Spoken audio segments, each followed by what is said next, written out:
నమస్తే అడుసుమాలి శ్రీనివాస్ గారు, welcome to icon నమస్కారం. పాలిటిక్స్. ఎస్ సార్, ఇప్పుడు నిన్నటికి ప్రజావేదిక కూల్చి ఒక 6 సంవత్సరాలు అవ్వొస్తుంది. సో అక్కడ అక్రమ కట్టడ కట్టిందని, అక్కడ అక్రమాలు మొత్తం జరిగినాయి అని జగన్మోహన్ రెడ్డి గారు ఫస్ట్ డిమాలిష్ అక్కడి నుంచే స్టార్ట్ చేయడం జరిగింది. సో నిన్న చంద్రబాబు నాయుడు గారు కానీ, లోకేష్ గారు కానీ వాళ్ళ సోషల్ మీడియా వేదికకు స్పందిస్తూ దాని గురించి చెప్పడం జరిగింది. సో ఓవరాల్గా మీకు ఏమనిపించింది సార్ ఆ ప్రజావేదిక కూల్చేయడంతో?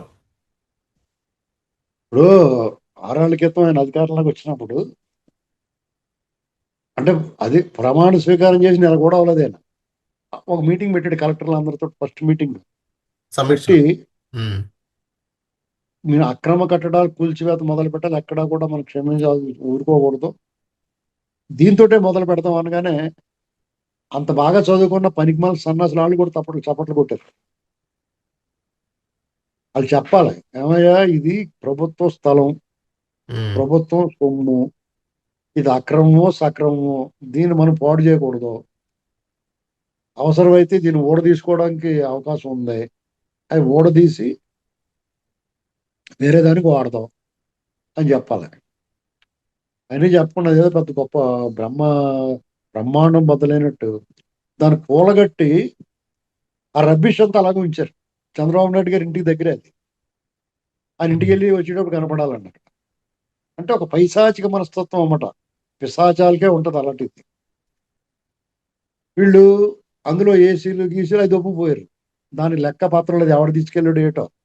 ఉమ్. దారుణమైన దోపిడీ అంటే అండి వీళ్ళు ఇప్పుడున్న కూటమి మీద ఒళ్ళు మండిపోయేది. ఎందుకంటే గత 5 సంవత్సరాల్లో వాళ్ళు చేసిన అరాచకం దోపిడీ విషయంలో వీళ్ళు వదిలేశారు. రోడ్లు తవ్వుకెళ్ళిపోయినా ఇప్పుడు వరకు వీళ్ళు ఏం మాట్లాడలేదండి. ప్రభుత్వ ధనం కదా అది. అవును. అక్కడ నిర్మాణ సామాగ్రి, ఇసుక, కంకర ఇవన్నీ దొబ్బిపోయారు. ఐరన్ ఇలాంటివన్నీ. దాని మీద అసలు దర్యాప్తు లేదు, చర్యలు లేవు. సంవత్సరం అయిపోయింది వీళ్ళు వచ్చి. అవును. నిజంగా తద్దారుణం అంటే 75లో ఇందిరాగాంధీ, 77లో 75లో ఇందిరాగాంధీ గారు ఎమర్జెన్సీ డిక్లేర్ చేశారు. ఓకే. మీకు అప్పుడు ప్రతిపక్ష నాయకులు పత్రికల మీద ఉక్కుపాదం మోపారు. స్కూల్లో పిల్లలు కూడా ఆ, మేము నేను అప్పుడు 9th క్లాస్ చదువుతున్నాను. ఓకే.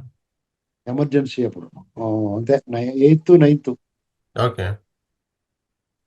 75 76 76 77 77 10th క్లాస్ ఎగ్జామ్స్ రాసామంటే అంతే 9th క్లాస్ స్టార్టింగ్ అనమాట. అప్పుడు స్కూల్లో కల్చరల్ యాక్టివిటీస్ లో డ్రామాలు వేస్తే కూడా ఇందిరాగాంధీని పొగుడుతానే ఉండి, ఆ డ్రామాల్లో ఆ చిన్న చిన్న యాక్టివిటీస్ లో కూడా ఇందిరాగాంధీ కాంగ్రెస్ ప్రభుత్వానికి వ్యతిరేకంగా ఒక్క మాట మాట్లాడితే ఎవడన్నా సరే తీసుకెళ్ళి లోపల పెట్టేసేవారు. మీసా చట్టం అనేది ఉండేది అప్పుడు. ఉమ్. ఇలాగా చాలా అరాచకాలు చేశారు. ఇప్పుడు బలవంతంగా కుటుంబ నియంత్రణ ఆపరేషన్ చేయించడం. అవును, ఆంధ్రప్రదేశ్ మీద కొంచెం తక్కువే, ఎందుకంటే ఆంధ్రప్రదేశ్లో అప్పుడు కాంగ్రెస్ ప్రభుత్వం ఉంది ఇక్కడ. ఓకే. ఏంటండి, నక్సలైట్ల మీద మాత్రం ఉక్కుపాదం మోపారు. కానీ మనం గమనించాల్సింది ఏంటంటే ఇప్పుడున్న పరిస్థితులు ఎమర్జెన్సీలో ఉన్న దాని మీద 100 రెట్లు 1000 రెట్లు ఎక్కువ ఉన్నాయండి. అణిచివేత, దుర్మార్గం, అశ్రిత పక్షపాతం. ఇది అసలు అప్పుడు అప్పుడున్న ఎమర్జెన్సీ ఎవరన్నా నాయకులకి, కొంచెం రెబల్ క్యాండిడేట్లకి, ఎవరికన్నా కొంచెం ఎక్కువగా మాట్లాడే వాళ్ళకైనా స్వేచ్ఛకు భంగం కలిగిందేమో, కానీ సాధారణ పౌరులు ఎత్తట్లేదు. ఓకే. ఇప్పుడు సాధారణ పౌరులకు కూడా తెలిసిందే ఈ సెగ.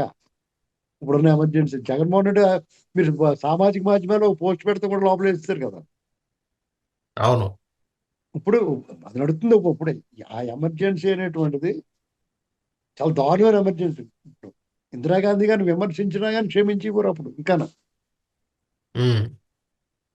మీకు అప్పుడు యమగోళం సినిమా వచ్చింది. అంటే అవును. ఇందిరాగాంధీ గారు ఓడిపోయిన తర్వాత 70 ఏళ్ళు అవును. ఘోరంగా ఓడిపోయింది. కాబట్టి ఈ ఎమర్జెన్సీ దేశ ప్రజలు స్వేచ్ఛ విషయంలో చాలా ఒకసారి స్వేచ్ఛ కోల్పోకూడదని కోరుకుంటారు.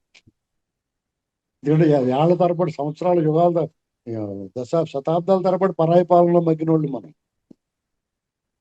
అదే అట్ ది సేమ్ టైం ఎంతో కొంత బానిస మనస్తత్వం కూడా మనకు ఉంటుంది. బానిసం ద్వారా అన్నట్టు ఉంటాం మనం. ఎవడో ఒకటి కుటుంబాలకి, నాయకులకి మనం వాళ్ళకి బానిసలైపోయి ఉంటాం. అది మారాలి ఇంకా.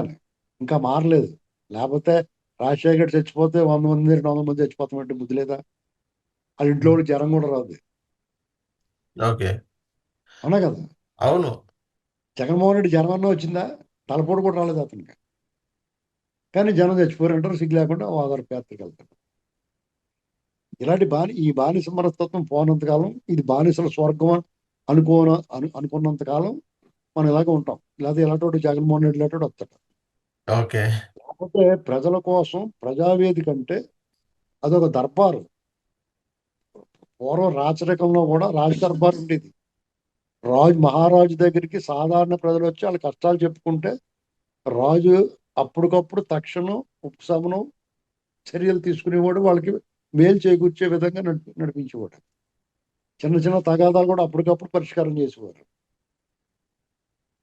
ఇప్పుడు ఆధునిక భారతంలో ఇప్పుడున్న కాలంలో ముఖ్యమంత్రి రాజు. ప్రజలు వాళ్ళ కష్టం ఏముంటే పథకాల రూపంలో కానీ, లేకపోతే ఏ రూపంలో రాని వాళ్ళు, లేకపోతే అనుకోకుండా అనారోగ్యానికి గురైన వాళ్ళు, లేకపోతే చదువులకు సంబంధించి ఏ విషయం సంబంధించి అప్పటికప్పుడు తక్షణం చంద్రబాబు నాయుడు గారు 3,000 కోట్లు ఇచ్చాడు. అవును. అదే వేదికగా సీఎం రిలీఫ్ ఫండ్ నుంచి 3,000 కోట్లు రిలీజ్ చేసింది ప్రజలకు 5 సంవత్సరాల పీరియడ్ లో. జగన్మోహన్ రెడ్డి ఒక్క రూపాయి ఇవ్వలేదు. అసలు ఆ ప్రజావేదిక కోల్గొట్టేసిండే. అవును. ఆరుద్రను ఒక ఆవిడ భూమి వివాదం అంటే అసలు ఆవిడ ఎంత ఇబ్బంది పెట్టించారు. ఆ తగాద కూడా పరిష్కారం చేయలేకపోయింది. ఇలాగా అతను విధ్వంసం అక్కడితో మొదలుపెట్టి ఋషికొండని తొలిచేయటం వరకు సాగిందండి. తన కోసం ఒక అధునాతనమైన భవంతిని నిర్మించుకున్నాడు. అవును. ఆయన అంటాడు సిగ్గు లేకుండా, ఇప్పుడు మేము బ్రహ్మాండం కట్టాం, ఆ కొండను తొలిచేసి అంటారు. ఇంకా సార్ ఆల్రెడీ కానీ ఈ రిషికొండ ప్యాలెస్ అది, దాని గురించి ఒక టాపిక్ వాళ్ళు వైఎస్ఆర్సీపీ వాళ్ళు తీసుకొస్తున్నారు. ఋషికొండ కట్టింది 500 కోట్లతో. కానీ ఏదైతే యోగాడి ఏదైతే చేశారో 300 కోసం, ఎవరి కోసం కట్టారు, ఎవరి కోసం 300 కోట్లు ఖర్చు పెట్టారు, అది దుర్వినియోగం చేసినట్టే కదా. మా జగన్మోహన్ రెడ్డి గారు అధునాతన టెక్నాలజీతో మొత్తం కట్టారని వీళ్ళందరూ అంటున్నారు.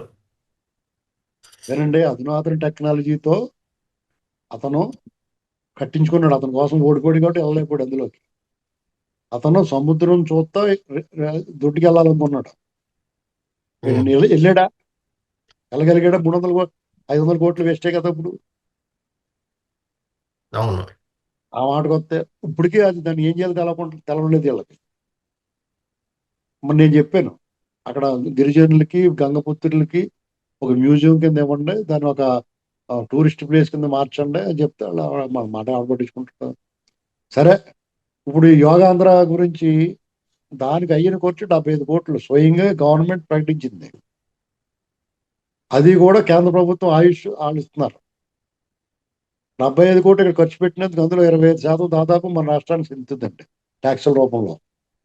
ఓకే. అంటే ఆ రకంగా మనకి మేలు జరిగింది. ఆ డబ్బు కూడా కేంద్రం ఇస్తుంది. మనకి ఏ రకంగా నష్టం, మనకి ఏం ఖర్చు అయింది చెప్పండి.